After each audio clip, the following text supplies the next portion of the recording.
Today is Friday, July 24th, 2020, which means it's Garaaga Friday. Hello, fiendlings. How the hell are ya? Well, my dad might be out of the hospital, but the fun continues. He's going to have another medical procedure in the next week or so. Unfortunately, assuming we don't get 42 inches of rain, I'll be leaving for another week-long business trip where I get to sit in a comfortable machine shop so I can do live integration testing with software and hardware. Always a fun time, especially in the age of COVID. In other news, I don't have a new book out yet, but if you like space opera and military sci-fi, go check out Terry Mixon's new novel, Spoils of War. I'll leave a link in the show notes for you so you can go check it out. One more book recommendation, and then I'll introduce the final story in Legends of Garaaga. For those of you out there that like the Derelict saga, I think you should give Remembrance of Earth's Past a shot. The first book in the series is called The Three-Body Problem, and it blew me away. The second book in the series, The Dark Forest, was even better. It's an interesting concept of aliens finally answering humanity's call and all the crazy that happens afterward. Although it's written by a native Chinese author, the translation is excellent and the audiobooks are fantastically produced. So if you've got an Audible credit handy, or you're scouting for another ebook that's not mine or Terry's, obviously, then please give it a shot. They are amazing books. Enough about other writers. Let's talk about this story you're going to listen to. In other words, let's talk about me. The final story in Legends of Garaaga is called Scrolls. It is, I think, my favorite of all the Garaaga stories. Maybe it will be yours too. Scrolls is going to take us to the Library of Alexandria in 48 BCE during the Ptolemaic War. That said, it's time for me to get back to code, writing, and narrating. Be safe, have a great week, and we'll talk again real soon. Here's episode 11 of Legends of Garaaga.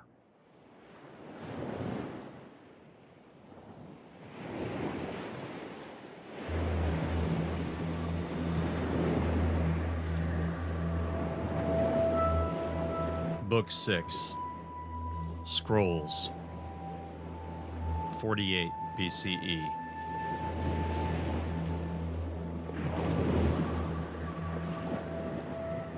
Three Egyptian boys are chasing him through the streets. Dressed in a filthy tunic and stained robes, Herodot runs past vendors. Men yell at him as he bumps into them, bouncing off their hips and stumbling back into a run. The boys are closer now, yelling in Egyptian, calling him filthy Jew, orphan, fatherless, motherless, son of a camel. His bare feet are bloody from stepping on sharp gravel, broken pieces of pottery, and the leavings of the vendors. He flees around the corner and smashes headfirst into a cart. The world explodes in stars and planets. He falls to the street on his back and unleashes a cry. The scalp wound floods his face with blood. He tries to stand up, but his body won't obey. Through a half-swollen eye, he sees the three boys standing over him. The largest of the pursuers whispers something he can't hear over the ringing in his ears. Brown arms roll him over and then lift him. Herodot feels blood dripping down his chin. His vision wavers to black and then returns. He is staring at his own stumbling and bleeding feet. They are carrying him. He thanks them. They laugh. Herodot reels from a slap on his cheek. He stares out through a square of light. His arms and legs are cramped, and he cannot move. The leader of the three is hunched over and smiling. "Can Yahweh see in the dark?" the boy asks. Where am I?" Herodot stammers. The boy laughs. "In Sheol." He stands aside as the other two boys roll something forward. The square of light disappears, leaving Herodot in complete darkness. Herodot's scream echoes in the small space. His ears ring with the sound of it. A high-pitched keening seems to reverberate in his brain, shaking and loosening his mind. He continues to scream until his voice dies. He has no sense of time. There is no sound except for his thundering heartbeat and shallow rasps of breath. The pain in his skull, in his feet, are the only things reminding him he's alive. Sometimes he thinks he hears people passing by. The occasional snatch of conversation, laughter, normalcy drifts into his walled prison. But he doesn't know if it's his imagination. He cries, but has long since run out of tears. His voice has deteriorated to nothing. Cramps join the screaming and thumping in his head as his joints lock and spasm. He sleeps, or thinks he sleeps, but always wakes to find the world dark as pitch and filled with more pain. A scratching sound pulls him from his fugue. His heartbeat rages. The crushing pain in his skull increases. He is not dreaming now, not sleeping. The scratching sound grows. "Please help me," he croaks. The sound of his own voice scares him. It is filled with broken shards of stone and barely more than a whisper. A ray of light slices into the darkness.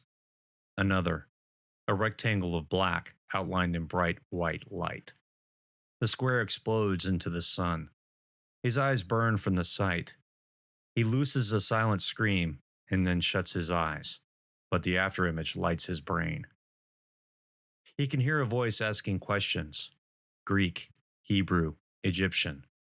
The words are muddied and make little sense. Something tugs at his leg. Herodot opens his eyes and sees a large hand scrabbling at his foot. Images, dreams. Someone is carrying him. Someone is speaking to him. Cool water across chapped lips. Hebrew words spoken by a woman. "So much blood," the voice whispers. "Mother?" he asks. "No. Mother is dead. Father is dead. All are dead." Herodot opens his eyes, but sees nothing. Cloth is tied around his forehead. It's unpleasant, but his joints are no longer screaming to stretch. The fire in his brain is subsiding. His feet are bound and cool. He is in a bed of cloth and straw instead of a tomb of stone. He sleeps. He wakes. He sleeps. Voices ask questions in Egyptian, in Greek, in Hebrew, and Aramaic. He answers them all. Time passes. He wakes in a darkened room. A man dressed in clean robes sits on a small chair in the corner. He is reading a scroll and tousling his beard with his fingers. "Where?" Herodot croaks. The man puts down the scroll and smiles. Bright eyes, kind eyes. "Hush, child," the man says in Aramaic. His accent is slight, but there. "Greek." "Yes, I am Greek." "Speak Greek." The man chuckles. "You are Herodot, little one?" Herodot nods. "You are the boy that eats language like food." Herodot says nothing. "I came to see you at the temple, to ask you a question." Herodot tries to speak again, but the words come out in an unintelligible rasp. "No, boy. Listen, do not speak." The Greek rises from the chair and walks to the bedside. His smile makes Herodot feel safe. "My name is Akakios. You are in my home. I wanted to ask you if you would like to study at the library."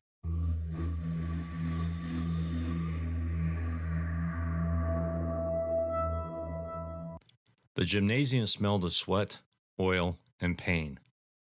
The room was sparsely filled with Greek men stretching, lifting bags of sand, or practicing their tumbling. Titus, the chief librarian of astronomy, shadowboxed near a stark stone wall. A simple loincloth covered his privates as his fists moved and his body bounced. The man nodded at Herodot and continued his workout. Herodot yawned as he headed through a door and into the swimming pool. The pool was open at one end to the ocean. The wide rectangle was made of stone sides that gradually sloped into the water. A green fish leaped in the early morning light. An Egyptian boy ran up to him. "Robe?" the boy said in Greek. It was one of the few words the child knew. Herodot turned and allowed the servant to undress him. The boy pulled the cotton from his body and neatly folded it. "Thank you," he said in Egyptian. "Welcome," the boy returned in Greek. The morning ritual performed, Herodotus stepped carefully across the wet stone and lowered himself into the water. He shivered at the change in temperature. The water was cold that early in the morning. With the ocean breeze and the temperate Alexandria weather, the ocean could bite into the flesh. Even after so many years of swimming in the pool, the first dip always caught him by surprise. Herodotus ducked his head beneath the water. Eyes closed, he allowed himself to drift. Words of Greek, Aramaic, Hieratic, and Akkadian filled his mind. He focused on one of the words. It slowly drifted backwards and into its place on a papyrus scroll. He smiled as he lifted his head. Akakios had said his memory was unique. "You will make a great scribe," the patron had said. "The boy who breathes languages and remembers every word he sees. It is a gift, young one." Herodotus opened his eyes and began a lazy crawl through the water. Gentle waves brushed against him as he moved down the pool's length. The cold was leaving him, replaced by the warmth of waking muscles. The fuzziness of a long night was finally departing. When he'd first come to the library, Akakios insisted he learn to swim.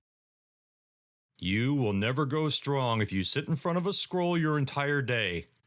Besides," he'd said with a smile, "it will give your eyes a chance to rest and let your mind wander." Akakios taught him how to swim by throwing him in the pool. His patron had laughed and twisted his gray and black beard as Herodotus struggled to float. The librarian showed him how to move his body while on dry land, and Herodotus quickly memorized the movements. But once in the water, he'd had a moment of panic and nearly drowned. Sputtering and spitting water from his lungs, the boy managed not only to float, but swim. More like flailing across the water's surface, but it had been enough. At dawn every day, Akakios woke him and took him to the pool. Akakios himself never entered the water, but taught and corrected him from the water's edge. In time, Akakios ceased waking him. It had become routine. Shortly after that, Akakios stopped coming at all.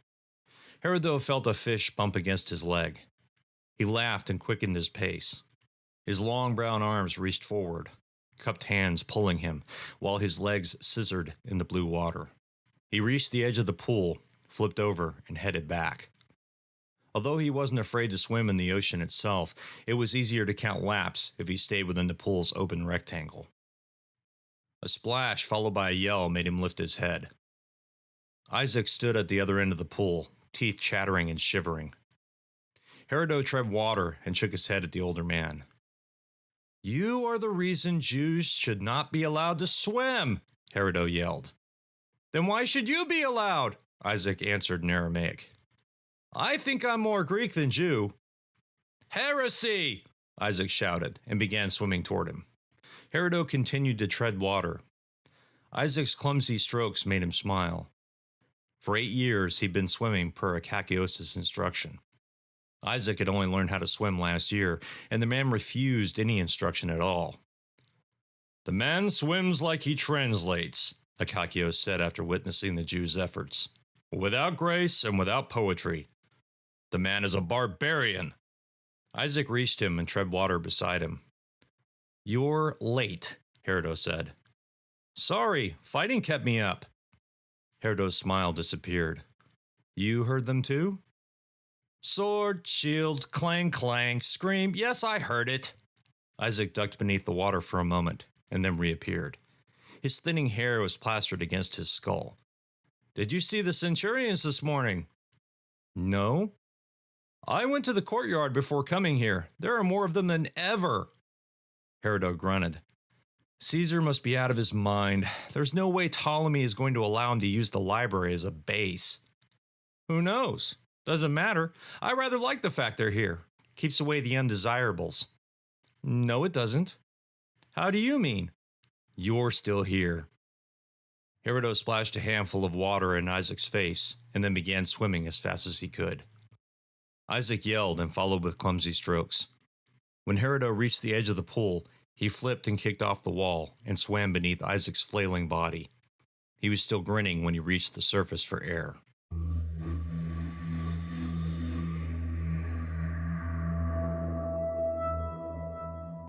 The sounds of men shouting to one another were barely audible over the whisper of the braziers. Shadows danced on walls as the flames flickered in the light breeze coming through the window. Erido held his hand to shield the table lamp. He scratched a few more elegant Greek symbols onto the papyrus scroll and then sat back in his chair. The bones in his spine popped one by one as he stretched. He groaned with pleasure. Another long day, another long night. The Greek words stared back at him from the scroll. He translated 690 cuneiform tablets over the past 2 months. Ever since the first bundle of clay had been placed at his desk, he'd been obsessed with translating every word as faithfully as he could. The cuneiform symbols that the self-named scribe Tupsoro had written were flawless in every detail. Of all the tablets Herodotus translated over the years, Tupsoro's were the most beautiful and well-written. The Akkadian man had written poetry even when describing the most mundane events, such as market days or memorable events of Akkadian history. Herodotus felt his translations were inadequate. It would have been far easier to translate the words into Aramaic, but the library's volumes were required to be written in Greek. Herodotus sighed. He rose from his chair and walked to the window.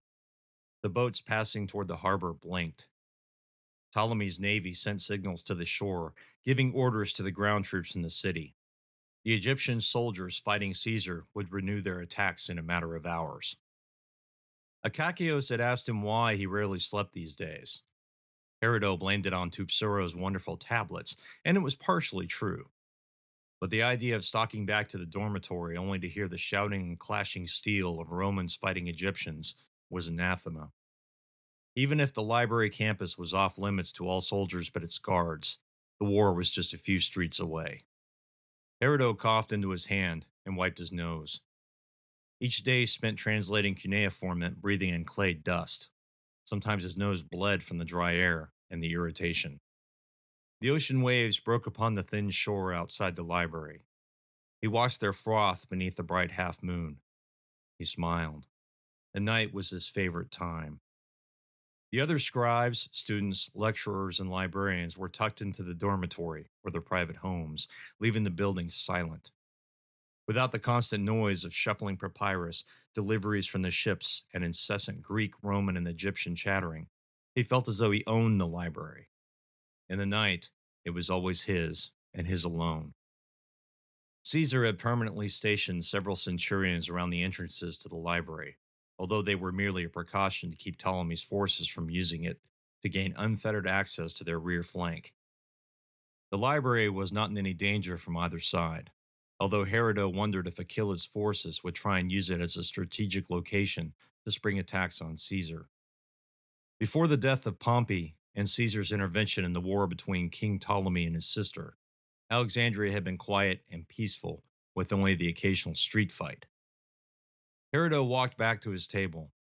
He blew clay dust from his scroll, rolled it up, and placed it beside the tablet. The lamp flame guttered. He checked the oil level. It was nearly empty. He walked the scroll over to the librarian crate and carefully placed it inside. Tomorrow, the librarians would categorize it and place it with the other Akkadian translations. Tupsoro was quickly getting his own section. Herodotus smiled. A bird called out in the night, its wail setting his teeth on edge. Herodotus yawned. He lifted up the tablet, secured it against his body, and picked up the nearly spent lamp.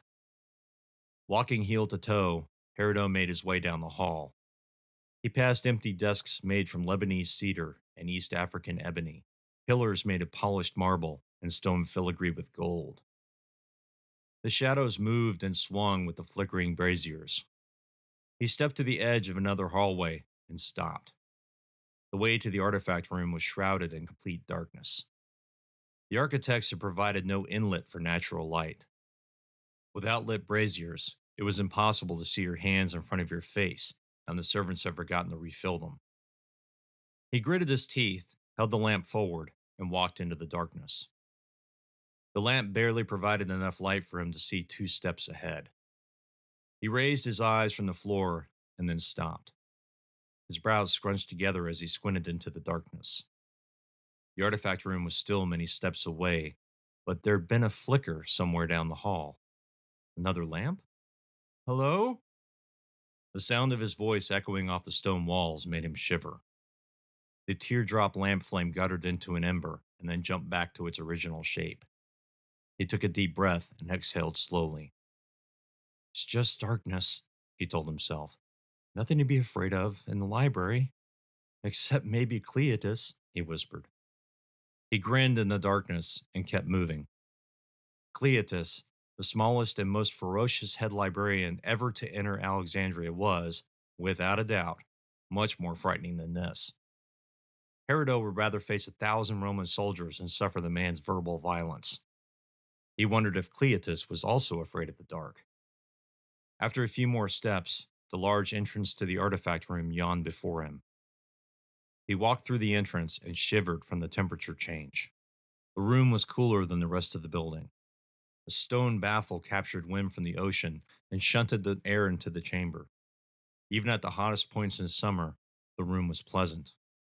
Holding the lamp before him, he stepped toward the west wall. The tablets taken from Babylon were laid out on small shelves. Herodot looked for the empty slot amongst them, found it, and slid the tablet in between the others. He rubbed at his eyes. The vast shelf went all the way to the far wall. Dozens and dozens more to translate. He smiled.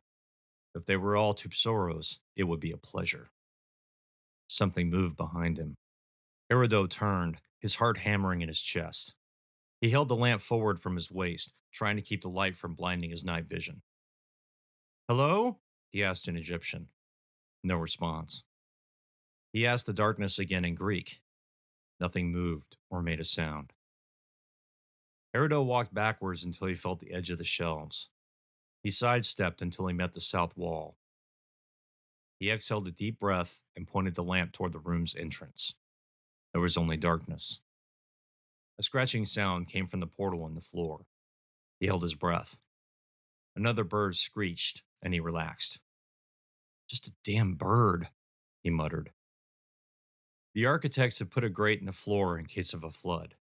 Another grate at the far end of the library was affixed to the crawl space to keep animals from the artifact room, but maybe an ibis chick had managed to get in.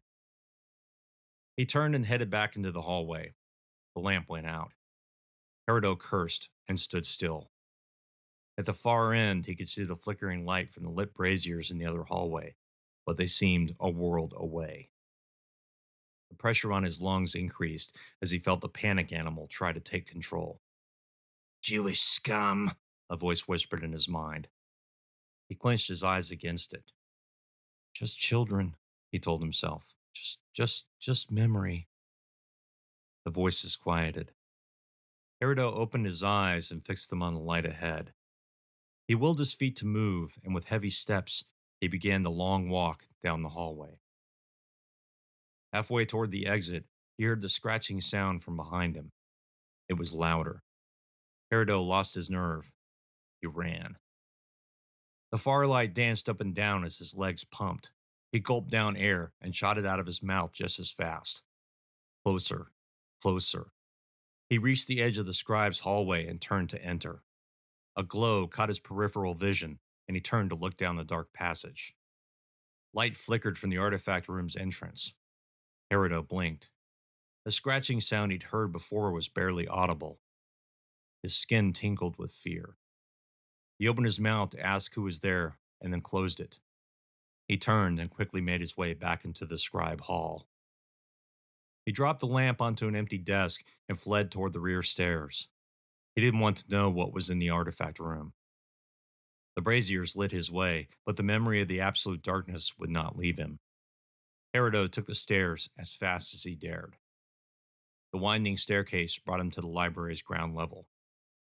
Sir, a low voice growled. All the air rushed out of his lungs. He swung his head left. A Roman soldier stood near the library's entrance. The soldier frowned. Are you all right, sir? Herodot stopped and cleared his throat. Sorry, well, the soldier furrowed his brow. Yes, I'm well, Centurion. The man nodded. Heading back to the dormitory? Yes, he said again. It's been a long day. Sorry to have startled you. Peridot managed to smile. It gets a little lonely in the hall at night. I'm sure it does. Did anyone come upstairs? The soldier shook his head. Is there something I need to know? No, just my imagination, I guess. The soldier said nothing. Good night, Centurion. Good night, sir.